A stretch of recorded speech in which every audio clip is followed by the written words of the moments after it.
जो समुद्र के मथन में 14 रत्नों के साथ निकला। हाथ जोड़ करके आंख बंद करके कल्पनाओं को पूरा करने वाला वृक्ष है, जो कुछ मांगना हो मांग सकते हैं। हेलो दोस्तों, स्वागत है आपका हमारे YouTube चैनल। आज हम आपको कराएंगे दर्शन गंगा मैया के ऋषिकेश में। और ऋषिकेश आप कैसे आ सकते हैं, कौन सा होटल आप यहाँ पर ले सकते हैं और कैसे रुक सकते हैं, वो सारी इन्फॉर्मेशन हम आपको इस वीडियो में देंगे। तो देखिए हमारी जर्नी ऋषिकेश की।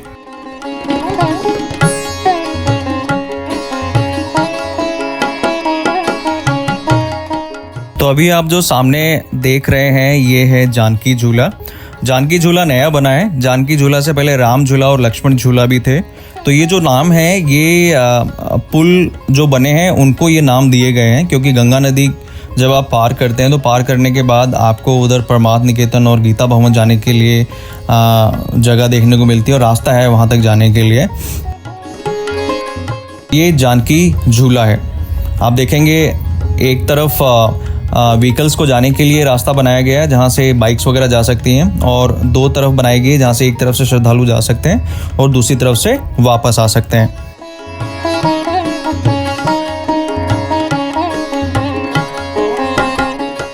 ऋषिकेश आप बाय एयर भी आ सकते हैं, ट्रेन्स के द्वारा भी आ सकते हैं और सड़क मार्ग से भी आ सकते हैं। तो जो एयरपोर्ट है नियर बाय वो है देहरादून में जॉली ग्रांट एयरपोर्ट, और ट्रेन का जो नियरेस्ट रेलवे स्टेशन है वो है हरिद्वार। हरिद्वार से लगभग 25 किलोमीटर्स का ही डिस्टेंस है, तो आप आराम से ट्रेन से भी आ सकते हैं।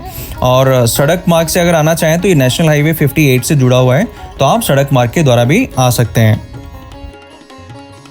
जानकी झूला पार करने के बाद आप देखेंगे कि आपको यहाँ पर गंगा नदी एक तरफ देखने को मिलती है और एक तरफ आपको गीता भवन, परमार्थ निकेतन और जो वहाँ का मार्केट है जहाँ पर ऋषिकेश में आध्यात्म से जुड़ी हुई चीज़ें मिलती है, वो सारा मार्केट आपको देखने को मिलेगा।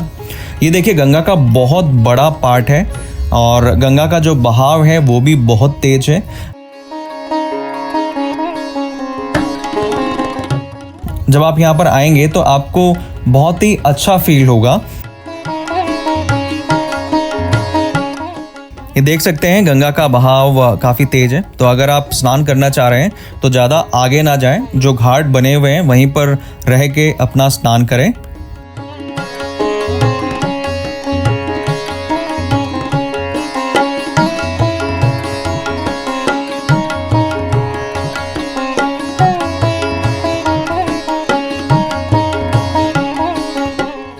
ये देखेंगे परमार्थ निकेतन के सामने ही है ये, जहाँ पर ये शिव की मूर्ति लगी हुई है और यहीं पर गंगा आरती होती है। आप जब फ्लड वगैरह देखते हैं न्यूज़ में तो उस टाइम भी ये शिव की मूर्ति ही दिखाई जाती है।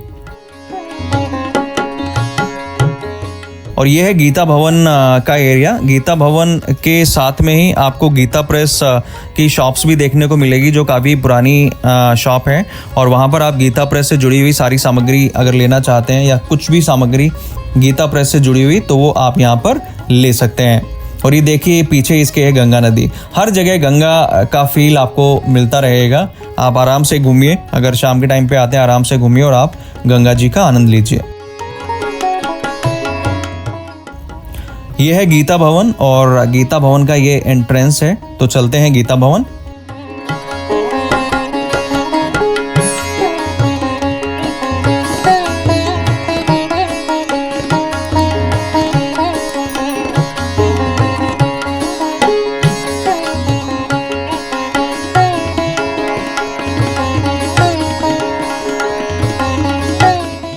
तो ये गीता भवन का एरिया है। जैसे गीता भवन में आप आते हैं, सामने की तरफ आपको मंदिर देखने को मिलेगा और दोनों तरफ पार्क देखने को मिलते हैं, तो यहाँ पर आकर आप बैठ सकते हैं। और ये जो मंदिर है आप ये देख लीजिए, दर्शन कर लीजिए। आप घर बैठ के गीता भवन में स्थित इस मंदिर के दर्शन कर सकते हैं। और गीता भवन में अगर आप रुकना चाहें तो रुक सकते हैं, हालांकि उसके लिए भी रजिस्ट्रेशन आपको पहले से कराना पड़ता है। और भाग दौड़ की ज़िंदगी में हम लोग ये स्पिरिचुअल जो जर्नी है उसको आजकल उतना इम्पोर्टेंस नहीं दे पाते। और ये जगह ऐसी है कि जब आप यहाँ पर आएंगे तो आपको बहुत अच्छा फील होगा। हालांकि यहाँ पर लोग आते हैं 2-2 महीने के लिए रुकते हैं, और एजेड लोग जो होते हैं वो ही ज़्यादातर यहाँ पर आते हैं, 2-2 महीने के लिए रुकते हैं। और जो खाने पीने की व्यवस्था है वो गीता भवन के द्वारा ही बहुत मिनिमम शुल्क के साथ इनको प्रोवाइड करवाई जाती है। ये देखिए गंगा जी के सामने आपको माउंटेन्स दिखेंगे, बहुत ही अच्छा व्यू है। आप ज़रूर आइए और एक दिन के लिए मत आइए, कम से कम 2 या 3 दिन रुकिए, तब आप इस ऑरा को फील कर पाएंगे। यह है परमार्थ निकेतन, और परमार्थ निकेतन भी ठीक गंगा के सामने ही है, क्योंकि गंगा का एक तरफ किनारा है और सामने गीता भवन और परमार्थ निकेतन है। और परमार्थ निकेतन में चलते हैं और आपको दिखाते हैं कि परमार्थ निकेतन में आपको क्या देखने को मिलेगा।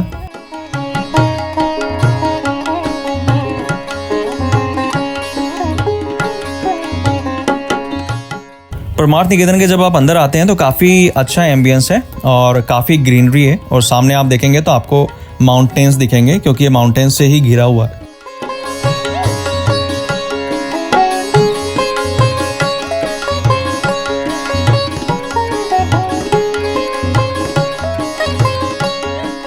परमार्थ निकेतन में भी अगर आप रुकना चाहें तो रुक सकते हैं, लेकिन उसके लिए जो रजिस्ट्रेशन है वो आपको पहले से ही कराना होता है। इमीडिएट बेसिस पे यहाँ पर आपको रुकने की फैसिलिटी नहीं मिलेगी। हालांकि काफ़ी अच्छे रूम्स बने हुए हैं, काफ़ी अच्छी व्यवस्था है, कैंटीन बनी हुई है और काफ़ी बड़ा स्पेस है। तो अगर आप प्लान करना चाह रहे हैं तो आप पहले से प्लान करके यहाँ पर आइए और रुक सकते हैं।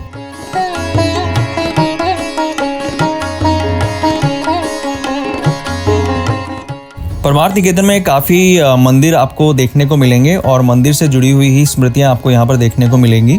सामने आप देख सकते हैं यहाँ पर अवतारों की मूर्ति बनी हुई है, जितने भी अभी तक अवतार हुए हैं उनकी मूर्तियाँ यहाँ पर हैं, और नवग्रह की स्थापना आपको देखने को मिलेगी। तो अगर आप यहाँ पर आएंगे तो घूमने के लिए काफ़ी अच्छा एनवायरनमेंट है ये।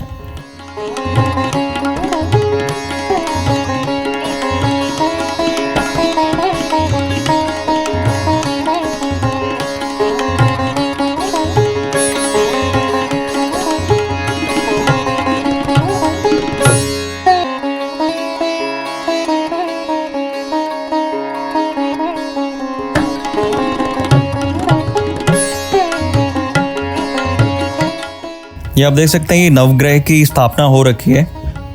आप भी दर्शन कर लीजिए और आशीर्वाद लीजिए नवग्रहों का।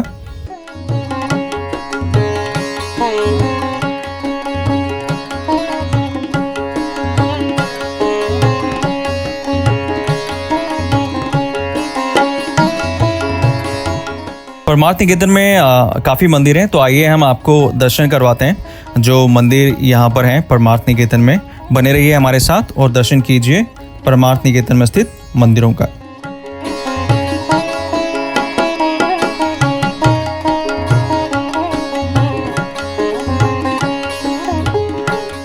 समय की बात है कि माँ पार्वती भगवान शिव से बोली कि दुनिया को सब कुछ दान में दे रहे हैं, मेरे लिए एक मकान नहीं बनवाए। भगवान शिव बोले जो पति के भाग में होता है उसी में पत्नी को तो बंटवारा करते हैं। मेरे भाग में मकान ही नहीं है तो आपको कैसे मिलेगा? सर, हमारे हिंदू समाज में कोई कथा, पूजा, शादी, विवाह, उत्सव का कार्य होता है तो सबसे फर्स्ट गणेश जी का पूजन किया जाता है। गणेश जी का पूजा करने के बाद 9 ग्रहों की पूजा की जाती है, क्योंकि ग्रह का अगर सपोर्ट सही है तो इंसान का कार्य और जिंदगी दोनों आसानी से कट जाती है। ग्रह का सपोर्ट सही नहीं है तो इंसान का कार्य और जिंदगी दोनों नर्क बन जाती है। तो सबसे फर्स्ट गणेश जी का दर्शन करिए, गणपति बप्पा मोरया। गणेश जी का दर्शन कर लिए। अब ये नवग्रह मंदिर है, इस नवग्रह मंदिर में सबसे फर्स्ट दर्शन करिए सूर्य पुत्र शनिदेव महाराज के, और एक से 9 ग्रहों को प्रणाम कर लीजिए।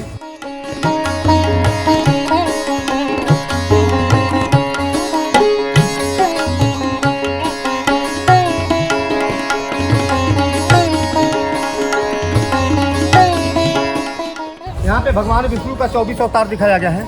भगवान विष्णु 23 अवतार ले चुके हैं, 24वां अवतार बाकी है जो कलयुग मिलेंगे। अभी तक तो आप लोग इंसान के हाथों द्वारा बनाया हुआ देवी देवताओं के प्रतिमा का दर्शन किए। अब 2 दर्शन अद्भुत है। यही देखिए, यहाँ पे ताला बंद रहता है। ताला कब खुलता है? जब पुजारी पूजा करने आता है तब। ये ताला बंद होने का कारण क्या है? यही वृक्ष है, कल्प वृक्ष, जो समुद्र के मंथन से निकला था, जिसका पूजा सिंगल विष्णु जी क्या करते थे। यह वृक्ष एक ऐसा वृक्ष है जिसका कलम करके वृक्ष लगाने से आगे बढ़ता रहता है। एक ही लगाते हैं, नीचे से तो 2 निकल जाता है। नर एंड नारी। हमारे हिंदू समाज में कोई कथा, पूजा, शादी, विवाह में बैठते हैं तो पति पत्नी एक धागे में गांठ बांध के बैठते हैं। कोई व्यक्ति स्पेशल पूजा करने के लिए आता है तो दोनों लोगों के एक धागे में गांठ बांध के बैठ के पूजा करता है। जो भगवान विष्णु का हृदय है, जिसका पूजा क्षीर सागर में विष्णु जी सिंगल किया करते थे, जो समुद्र के मथन में 14 रत्नों के साथ निकला, हाथ जोड़ करके आंख बंद करके कल्प को पूरा करने वाला वृक्ष है। जो कुछ मांगना हो मांग सकते हैं।